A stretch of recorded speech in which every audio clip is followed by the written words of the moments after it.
ఎన్నికల మేనిఫెస్టోలో ఆచరణ యోగ్యమైన హామీలు మాత్రమే ఇస్తున్నామని కర్నూలు జిల్లా కోడుమూరు వైసీపీ ఎమ్మెల్యే అభ్యర్థి ఆదిమూలపు సురేష్ అన్నారు.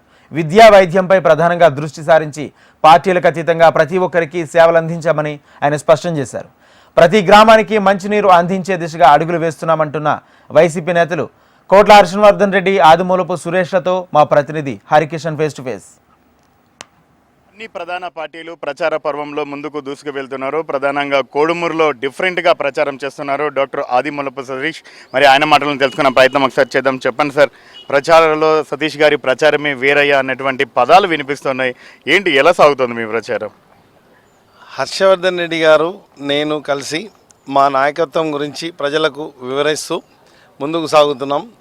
ప్రతిపక్ష పార్టీ యొక్క నాయకత్వం గురించి కూడా ప్రజలకు కూలంకషంగా వివరిస్తున్నాం. చంద్రబాబు నాయుడు గారి నాయకత్వం, మరి లోకల్గా ఉన్నటువంటి అభ్యర్థి వారి నాయకత్వం గురించి తేడాలు ప్రజలు గమనించమని మేము ప్రజలను కోరుకుంటూ వెళ్తున్న సందర్భంలో మా యొక్క మరి బలమైతేనేమి, మరి హర్షవర్ధన్ రెడ్డి గారు ఒకటే మాట చెప్తున్నారు, గ్రామంలో కొట్లాటలదు, ఇళ్లలొద్దు, ప్రశాంతత ఉండాలి, అభివృద్ధి ధ్యేయంగా ఉండాలని ఆయన చెప్తున్నప్పుడు మరి నా వంతుగా నేను వైద్యునిగా, మరి విద్యావంతుడిగా విద్యా వైద్యం అనే నిదానంతో ముందుకెళ్తున్నప్పుడు హర్షవర్ధన్ రెడ్డి నన్ను ఎంతో ప్రోత్సహిస్తూ మరి ముఖ్యంగా గ్రామాల్లో శాంతి నెలకొల్పాలన్నదే, మరి అన్నిటికంటే ముఖ్యంగా అభివృద్ధి జరగాలన్నదే మా ఆలోచన, మా ఇద్దరి మాట.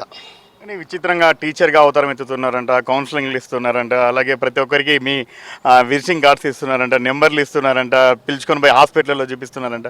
నిజమేనా ఇదంతా? అది సహజంగా ఉన్నటువంటి ప్రవృత్తి. దాన్ని ఈరోజు మనం రాజకీయం కోసం సాక్రిఫైస్ చేయలేం కదా. ఎవరైనా కనిపిస్తే ఆపదలో ఉన్న వాళ్ళని ఆదుకోవాలన్నది ఒకటైతే, మరి ఎవరైనా మెంటరింగ్ దారి తెలియక ఎవరైనా విద్యార్థులు కానీ ఇంకేదైనా అవసరమైనప్పుడు తెలిసిన విషయం చెప్పడం అన్నది నా అభిమతం.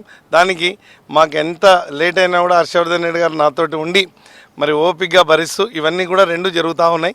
ముందుకు వెళ్ళాలి కదా. ప్రచారం అంటే ఓట్లు అడగడమే కాకుండా మీరు నిన్న గమనించినట్టు ఓట్లు మళ్ళీ ముందు ఇది చేసుకుందామన్నా కూడా ఇది కూడా నన్ను అలౌ చేస్తూ ముందుకు వెళ్తున్న విషయాన్ని మీరు అందరూ గమనించాలి. చివరిగా చెప్పండి, ఇంత సేవ చేసిన వాళ్ళందరూ కూడా ఈరోజు మిమ్మల్ని గుర్తుపట్టి మిమ్మల్ని దగ్గరకు వచ్చి పలకరిస్తున్నారు.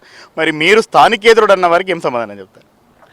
ఈ స్థానికేతరులు అనేది చంద్రబాబు నాయుడు వాళ్ళందరినీ అడగండి. ఈరోజు ఆయన ఎక్కడో వెళ్ళి నామినేషన్ ఇచ్చిన పవన్ కళ్యాణ్ అడగండి, మమ్మల్ని ఎందుకు కడతారు? స్థానికేతరత రేపు గెలిచిన తర్వాత ఒకరోజు కూడా ఉండలేదు చంద్రబాబు నాయుడు కుప్పంలో. ఆయన గురించే మనం మాట్లాడాల్సింది. స్థానికత పవన్ కళ్యాణ్ ఎలక్షన్ తర్వాత షూటింగ్లు చేసుకుంటే, సినిమాలు చేసుకుంటే తిరుగుతుంటే మేము ఇక్కడ స్థానికత పేషెంట్లు ఆసుపత్రులు వైద్యం చేసుకుంటున్నాం. మమ్మల్ని ఎందుకు కడతారు? స్థానికత గురించి వాళ్ళ అపరాలు వాళ్ళు చేసుకుని మా పని మేము చేసుకుని ఇవ్వండి. అలాగే కుడా చైర్మన్ హర్షవర్ధన్ రెడ్డి ఉన్నారు. సార్ చెప్పండి, ఎలా సాగుతోంది మీ ప్రచారం? ఒక పార్టీకి అండదండలు అందిస్తూ గత అభ్యర్థి విజయంలో కూడా కీలక పాత్ర పోషించారు. ప్రస్తుతం ఎలా సాగుతుంది?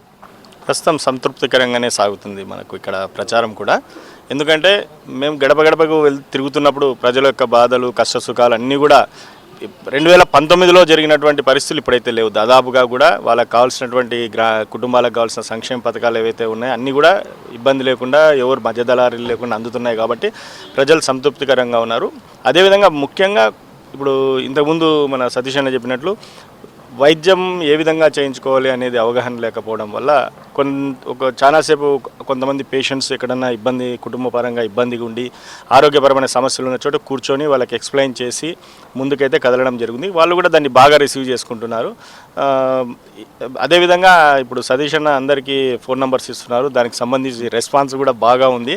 దానికి తగినట్లనే ఆయన కూడా ఇంత బిజీ షెడ్యూల్లో ఉన్నా కూడా ఆయన వెళ్తున్నారు. హాస్పిటల్స్ మధ్యాహ్నం మాకు 10 to 3 అనే బ్రేక్ ఏదైతే ఉందో మధ్యాహ్నం పూట మేము ప్రచారానికి వెళ్ళకపోవడము, ఆ టైంలో పేషెంట్స్ని పోయి కలవడము, చేయడము, వాళ్ళకి కావాల్సినటువంటి సూచనలు ఇవ్వడం, డాక్టర్స్ ఇవన్నీ కూడా చేస్తున్నారు.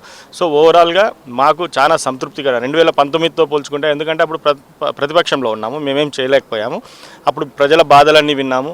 ప్రస్తుతం జగన్మోహన్ రెడ్డి గారే దాదాపు 99% కష్టాలు తీర్చారు. మిగిలిన ఏవైనా ఉన్నాయంటే వైద్యపరంగా కానీ విద్యాపరంగా కానీ మేము వాటికి భరోసా ఇస్తున్నాం తప్ప మిగతా అన్నీ కూడా సంతృప్తికరంగా ఉన్నాయి. చివరిగా చెప్పండి సార్, తాగునీటి సమస్యకు సంబంధించి పరిష్కారం దిశగా ఏమైనా అడుగులు వేసేటటువంటి అవకాశం ఉందా?